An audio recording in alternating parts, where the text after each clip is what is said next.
మరి ఇందాక హేమక్ చెప్పింది కదండి, నిజంగా మరి మమ్మక్క కానీ ఆ ప్రదేశంలో హాస్పిటల్కి వెళ్ళిన ఆ సమయంలో తన మనసులో ఆ వాక్యాన్ని కానీ ధ్యానించకపోతే, ఆ వాక్యాన్ని కానీ పరిశుద్ధాత్మ దేవుడు కానీ గుర్తు చేయకపోతే నిజంగా మరి తను మరణానికి అప్పచెప్పబడేవారేమో.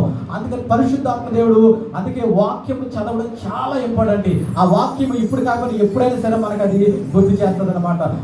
మరి పరిశుద్ధాత్మ దేవుడు ఈ రోజు చెప్తున్న మాట ఏంటంటే, నీలో ఈ భూమిని, ఆకాశాన్ని, సూర్యచంద్ర నక్షత్రాన్ని, సముద్రాన్ని, సమస్త ప్రాణకోటిని చేసిన దేవుడు పరిశుద్ధాత్మ రూపంలో నీలో ఉన్నాడు, నీలో సంచారం చేస్తున్నాడు. నీళ్ళ ద్వారా ఈ ప్రపంచానికి ఆయన కనుపరుచుకోవాలని ఆశ కలిగి ఉన్నాడు. కాబట్టి ప్రతి ఒక్కరూ ఆయన శక్తిని ధ్యానిద్దాం. ప్రతి ఒక్కరిని మరి ఆయన యొక్క ప్రభావాన్ని ధ్యానించవలసిందిగా మరి ప్రభుపేట మనం చేస్తూ నాకు ఈ యొక్క గొప్ప అవకాశం ఇచ్చిన దేవాది దేవునికి, మరి అన్నయ్యలకి, అక్కలకి ప్రత్యేకమైన వందనాలు చెల్లించుకుంటూ ఈ మాటలు ముగిస్తున్నాం.